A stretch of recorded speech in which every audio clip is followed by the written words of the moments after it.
Hello, good evening. അപ്പോൾ ഇന്നൊരു ചെറിയ കുക്കിംഗ് വീഡിയോ ഒന്നും പറയാനില്ല കേട്ടോ. നമ്മുടെ ഒരു ചെറിയ ചട്നി ഇങ്ങനെ ആരെങ്കിലും ഒക്കെ ചെയ്യണുണ്ടാവും കേട്ടോ.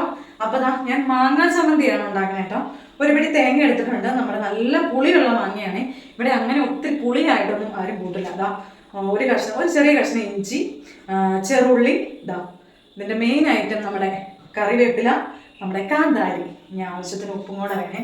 അപ്പം ഞാൻ ജാറിലേക്ക് ഇടുവാണ്.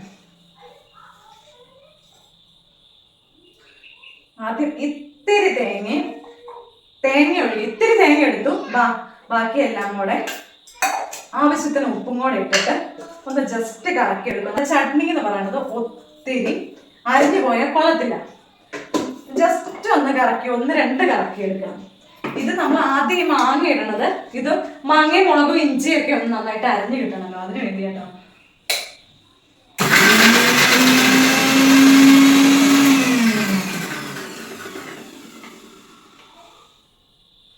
ഒന്നും കൂടെ ജസ്റ്റ് ഒന്ന് കറക്കി എടുക്കാം.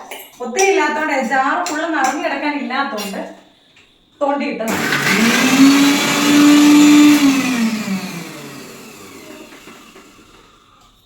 ഇനി നമ്മുടെ ഈ തേങ്ങയും കൂടെ ഒന്ന് ഇട്ട് കൊടുക്കണം.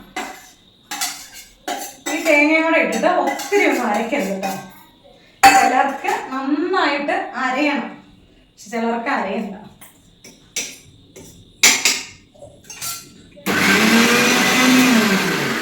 ഞാൻ ജസ്റ്റ് ഒന്ന് കറക്കി എടുക്കുള്ളൂ. എനിക്ക് ഒത്തിരി അരിഞ്ഞു പോണ ഇഷ്ടമല്ല. ഒന്നോടെ ജസ്റ്റ് ഒന്ന് ഇല്ല, അത് മതി. ഇനി ഇതിന്റെ ഉപ്പൊക്കെ ഒന്ന് നോക്കണ്ടേ. അപ്പൊ കേട്ടോ, ഈ ഒരു പാകത്തിന് ഒത്തിരി അരിഞ്ഞൊന്നുമില്ല, എന്നാ അരയാണ്ടിരുന്നിട്ടുമില്ല. ഇത് ജസ്റ്റ് ഒന്ന് ഉപ്പ് നോക്കട്ടെ.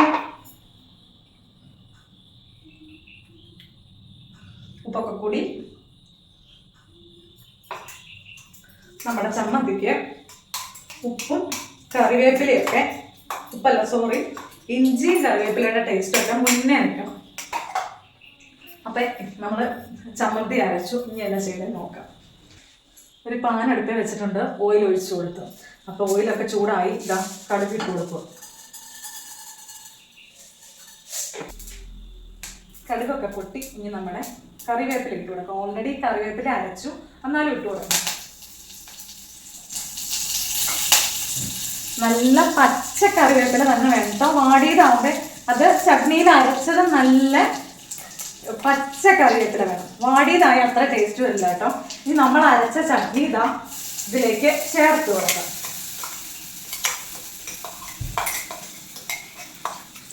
ഇത്തിരി വറ്റൽമുളക് മൂപ്പിച്ചാലും നല്ലതാട്ടോ. ഞാൻ എരിവായ പിള്ളേരെ കൂട്ടില്ല, അതുകൊണ്ട് വേണ്ട. ഇത്തിരി വറ്റൽമുളക് മൂപ്പിച്ചാലും നല്ല കേട്ടോ. ഒരു എരിവൊക്കെ ഇഷ്ടമുള്ളവരെ. ഇവിടെ പിള്ളേരൊക്കെ അത് ഇഷ്ടപ്പെടില്ല, എരിവാകുമ്പോൾ അവർ കൂട്ടില്ല. അതുകൊണ്ടാണ്. എന്നിട്ട് ജസ്റ്റ് ഒന്ന് ഇളക്കി, ഒത്തിരി നേരം വെച്ചോണ്ടിരിക്കേണ്ട ആവശ്യമൊന്നുമില്ല. ജസ്റ്റ് അത് ഇങ്ങനെ ഇളക്കി ഓഫ് ചെയ്ത് വാങ്ങണം. നല്ല അടിപൊളി ടേസ്റ്റ് കേട്ടോ. നമ്മുടെ ആ ചട്നിയുടെ ലെവലൊന്നും തന്നെ അങ്ങ് മാറും. അപ്പം ഇങ്ങനെ ചെയ്യാത്തവരൊന്ന് ട്രൈ ചെയ്ത് നോക്കണം. അപ്പം ഇങ്ങനെ ചെയ്യണവരാണെങ്കിൽ ഒന്ന് കമൻറ്റ് ചെയ്ത് കൂടെ വേണം കേട്ടോ. അപ്പം നാളെ അടുത്ത വീഡിയോ കാണാം. Okay, bye bye.